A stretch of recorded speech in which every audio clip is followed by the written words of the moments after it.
The Agenda with Steve Paikin is presented by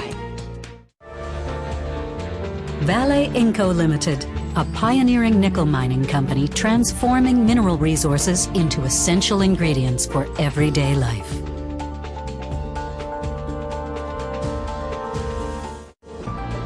Ontario's 33,000 chartered accountants, public policy leaders since 1879. More information is available at casforchange.ca. And joining us now on the debate, in the nation's capital, retired Colonel Alain Pellerin, Executive Director of the Conference of Defence Associations. In Kitchener, Ontario, Mark Sedra, Senior Fellow at the Centre for International Governance Innovation, CIGI. And here in studio, Mercedes Stephenson, military analyst and also host and producer of her own show on iChannel. Stephen Staples, president of the Rideau Institute on International Affairs, and Graeme Smith, the Emmy-winning reporter at the Globe and Mail who covered the war in southern Afghanistan from 2006, now working on a book on the subject. Thanks to all of you for joining us here in studio and in Points Beyond this evening. I want to start by saying something that I think may come as a surprise to many of our viewers, which is this war in Afghanistan began 8 years ago tomorrow. 8 years already. Britain and the U.S. launching military attacks to overthrow the Taliban. On that day, our Prime Minister of the time, Jean Chrétien, addressed the Canadian public, and here's some of what he had to say. Roll tape. We are part of an unprecedented coalition of nations that has come together to fight the threat of terrorism. A coalition that will act on a broad front that includes military, humanitarian, diplomatic, financial, legislative, and domestic security initiative. I have made it clear from the very beginning that Canada will be part of this coalition every step of the way. On Friday evening, the United States asked Canada to make certain contributions as part of a multinational military coalition against international terrorism. I immediately instructed our Minister of National Defense to agree. Yesterday, I met with the Chief of the National Defense Staff to confirm the type of role that Canada was being asked to play. And shortly before noon today, I confirmed to President Bush in a telephone conversation that will provide the military support requested. Let's go around the horn on this as we review 8 years of Canadian defence policy. Mercedes, to you first. With the benefit of 8 years of hindsight, should Canada have responded differently? Steve, I don't think that we should have responded differently in terms of our involvement going into Afghanistan. I mean, let's remember that the reason why we went there is because we are a part of NATO, and we were called upon under our Article 5 obligations. An attack on one is an attack on all. That's why Canada went into Afghanistan. In terms of our actual strategy, not just as Canadians, but as NATO allies, were there strategic errors made and blunders? Absolutely. The international community did not pay enough attention to Afghanistan, did not make sufficient commitment, not only on the military side, but on the development side and on the diplomatic side. And those errors have come back to haunt us, and we're seeing that now. Steve Staples. Well, I think at the time we went in to ensure that al-Qaeda would never become a threat to the international community again. And I'm relieved to hear John Manley in the tape earlier say that he believes that al-Qaeda is no longer a threat there. So I think mission accomplished. That was the original outset. But Steve, I think the question is not so much, have we made a real difference and changed Afghanistan? What keeps me up at night is I wonder whether Afghanistan has changed us. And I read the newspapers 2 weeks ago with stories splashed across the headlines across this country that rampant child abuse has been going on amongst the Afghan National Army soldiers, not outside Canadian bases, but inside Canadian bases, and that our troops have been told to look the other way. And I wonder, how can we be defending human rights when we know this is happening? Shouldn't we be looking into this? So I think it has changed Canada, and maybe not for the better. Alain Pellerin, with 8 years of hindsight, should we have responded differently? I think we took the right decision at the time. We have to remember, when you say 8 years of war, that after the defeat of the Taliban, that mission was very much under-resourced by the Americans because they had their focus on Iraq, and our focus was more on Kabul. We were in Kabul until 2005, and it's only in 2006 that we and the coalition moved in the south where the vital ground of the Taliban used to be and where the war is now. So when we say 8 years, I think we have to be careful. A lot of these operations take a long time. We forget, for instance, we were in Cyprus for 30 years. We were in the Golan Heights for over 30 years.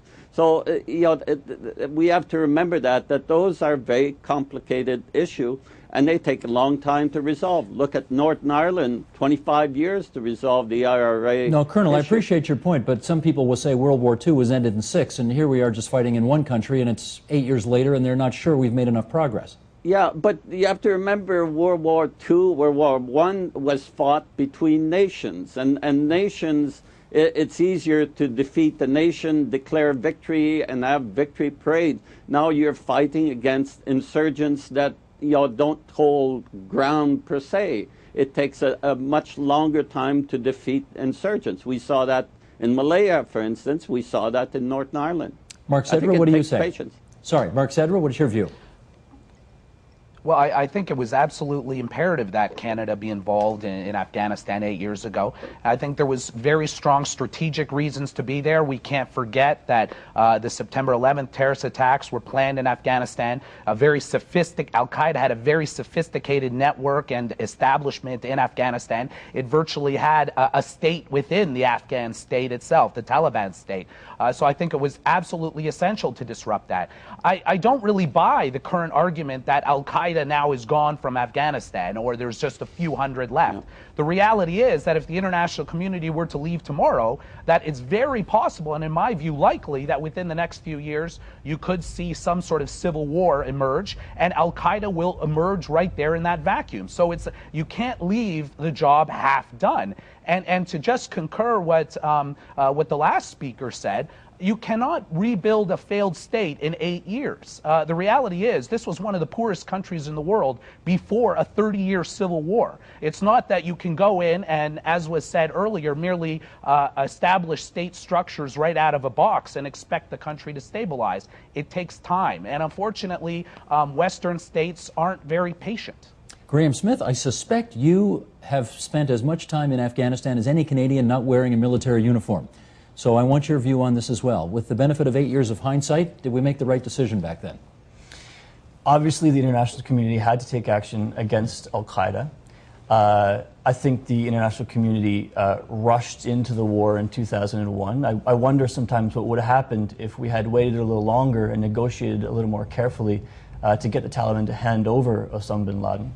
Or, there are other mistakes that could have been avoided in 2001. Tora Bora, you could have sent in the special forces rather than sending in your Afghan proxies. There are all kinds of things we could have done to try to attack Al-Qaeda in a more effective way in those early years. If memory serves, I think they waited about 6 weeks before attacking, and many, particularly Americans at the time, were saying, 6 weeks? Why have we waited that long? Let's get over there, let's get going. Pretty hard to wait when the bloodlust is in the air, isn't it? Time moves differently in the American political process than it does in southern Afghanistan, that's for sure. I think the point that Mr. Pellerin made that we need to be patient makes me a little worried, because every year that I was there, I first arrived in 2005. The next year, 2006, was more bloody. The year after that, 2007, was more bloody. The year after that, 2008, was more bloody. The year after that, 2009, was still more bloody. And so I'm wondering, how much patience do you want the Afghans to have with this process? How many tens of thousands of Afghans need to die in order to achieve whatever political objectives you're hoping to achieve? Mercedes, has Canada achieved any of the objectives that brought it to Afghanistan in the first place? I think we've achieved some of the objectives. I think we haven't achieved all of them. Okay, which ones have we? Because from what I just hear from Graeme, it doesn't sound like it. Well, I think that we've begun to make progress in terms of individual Afghans. There is healthcare in areas where there was not healthcare. For example, Canada has built a maternity ward. There's never been a maternity ward in Afghanistan before. Women had no access to maternal health care. Is that a very small step? Yes, but it's a step. In the case of the marital rape law that came through, which was abhorrent to Canadians, there was actually women protesting in the streets. Of course, it's not acceptable that the Afghan president was willing to power broker a deal that saw women's rights sacrificed, but women were actually able to go out into the streets and protest. That could have never happened under Taliban rule. So these are small steps. They're not good enough. They're not good enough for us to be finished, and they're not good enough for us to turn to the Afghan people and say, look, we're done. We've made this progress, and now we're finished with you. And I certainly understand the frustration that Graeme is articulating. And if I were an Afghan, I would be very frustrated and very concerned if I lived in Kandahar and was hearing Canada saying, we're finished in 2011 and we're leaving, and you've now given the Taliban an end date for when you've completed your operations there. But we have made some differences, and I think we need to continue to try to make those differences in the 2 years we have left. Steve. Well, I think it's difficult to measure. You look at the report from the Canadian government, and they said, well, since 2008, we've built 5 schools.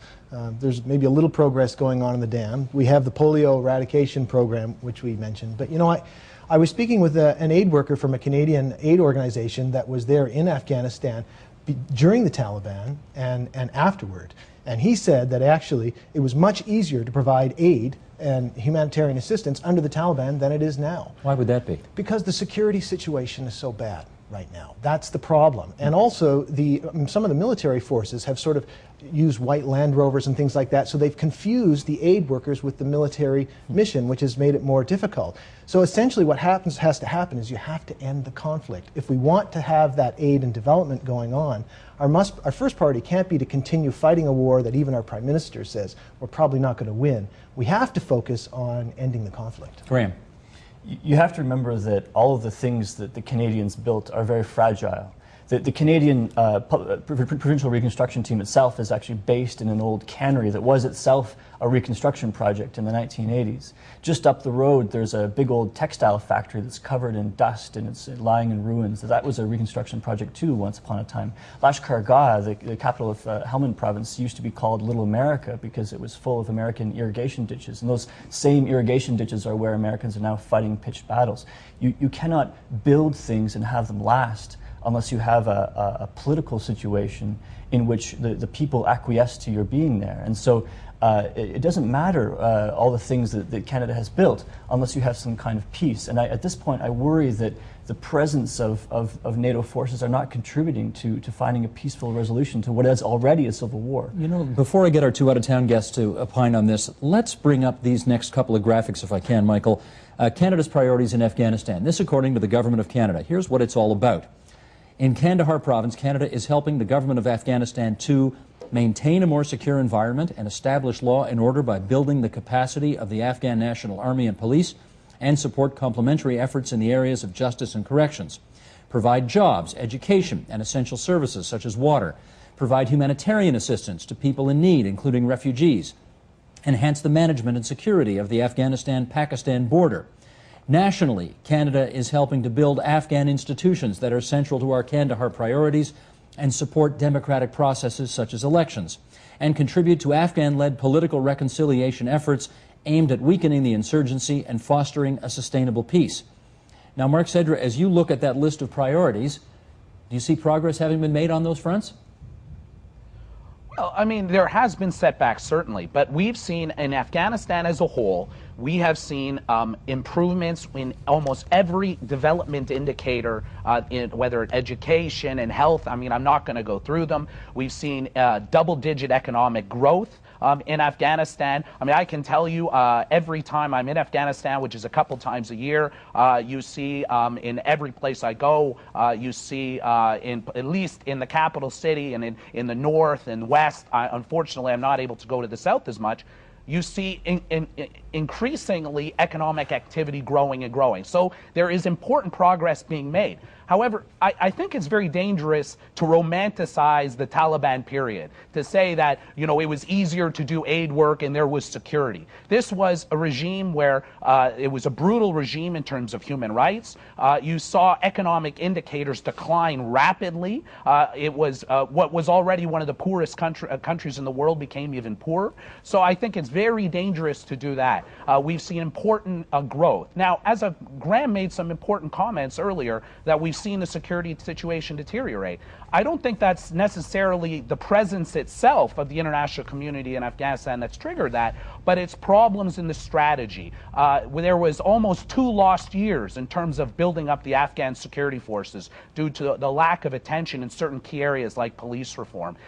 So I think that sort of thing has to be corrected and even intensified in the years ahead if you want to make some serious progress. Okay, Colonel Pellerin, your view on that checklist of the priorities of the Government of Canada. How have we done on those? Yeah. Well, to start with, I think it's important to remember that this mission, and John Manley mentioned that tonight and also mentioned it in his report 18 months ago, and General McChrystal also, this mission has been under-resourced from the very start. I'll give you an example. When Colonel Ian Hope commanded the battle group in 2006, he was responsible, 1,000 men, was responsible for 1.7 million kilometers. That was his area of responsibility with one battle group. Whereas now in the province of Kandahar, because he went beyond Kandahar, in the province of Kandahar, not only do you have the Canadian battle group, but you've got 4 American battle groups and 5 Kandaks, the Afghan battalions of 400 to 500 people at different level of training. And I think that is what was missing before. A counterinsurgency implies, a successful counterinsurgency implies a lot of boots on the ground, and the boots were not before, were not there. So if we address, for instance, the first priority, until February 2007, there weren't really any Afghan troops in Kandahar province. The 1st Battalion arrived there to be trained by the Canadians, and now there are 5. The same with the police. The police was illiterate, wasn't getting paid, and wasn't trained, whereas now there is a program where the police come back to the PRT in Kandahar, get 7 or 8 weeks of training, and there is progress there. There is progress also with the Afghan army. I think the Afghan army has been a success. But also we have to remember, we look at Afghanistan with the prism of Kandahar or Helmand province. 60% of the population live outside that area, and on the whole, although there are incidents outside of Kandahar and the south and the east, on the whole, the country is moving along. Like Mark Sedra was saying before, you go to Kabul, the problem that you have is not the Taliban, it's to avoid all the cars trying to run you down. Okay, Steve Staples wants in here. Go ahead, Steve. Well, Steve, I would just, in response to Colonel Pellerin, I mean, I think he would probably agree that no military leader has ever thought he had enough troops in order to accomplish the task that he's trying to do. But so he's not wrong in saying that the mission has been under-resourced, right? Well, mostly because of Iraq. Absolutely, and I think that was the key point at which this mission, if it was lost, was during the time that the U.S. took the eye off the ball, and of course that's when we moved to Kandahar province to relieve U.S. troops. But the game changer at this point, what's changed in recent months, is that election, Steve. And we have Karzai now. We've always known he's had corrupt elements in his government, but now it's so clear and so on the table. We want to pour in more troops to defend whom? To defend this government? Is that our partner that we're working with in this country now? Nobody believes that that's a sustainable situation anymore. Mercedes, a word on this? Well, one of the key failures has been in terms of the troops. I mean, we always talk about hearts and minds, and it sounds cliche to a lot of people because they hear it all the time. But I think all of us agree that you can't have success in Afghanistan unless you have the Afghan people, their will being brought forth on the ground, and unless you're actually convincing them that you're doing what's in their interests. And they're not stupid people, they're very rational, they know what's in their interests. And if you have the situation that we had there for so many years, where you're patrolling through a village and saying, hi, we're here from Canada, and we'd like to know where the Taliban is. We'll be back in 3 weeks. If you could tell us where the IED factory is, we'd really like to find it. Well, they know what the consequences are going to be for talking to you. And one of the important elements of the troop surge, what it's enabled, is these model villages, which are a little bit controversial. We've got the Canadian troops actually living in the villages with the Afghan National Army soldiers. The Afghans take the lead. The Afghans invite the Canadians to come into the village. So it's not the Canadians going to the village and saying, hi, we'd like to live in your village. It's the Afghans saying, we don't want the Taliban here anymore. We'd like you to come and live with us. And it's important because of that Afghan initiative. But it would never have been enabled without the troop surge that provides that ring of steel, that ring of security around there. And that's why the troops are important. It's not just that pouring troops on it fixes it. You do have to to have that change in strategy, but of course the corruption is a huge element. I know a couple of you want to have more to say on this, but I'm keeping an eye on the clock here, and I got to get to General McChrystal's recommendations for a big surge in troops right now on the ground in order to turn the corner, I guess is the way he would put it, on the Afghanistan mission. Mark Sedra, to you first. How would, if in fact General McChrystal gets his wish and President Obama orders 40,000 more troops into the region, how would that plan play out for NATO troops if it came to fruition?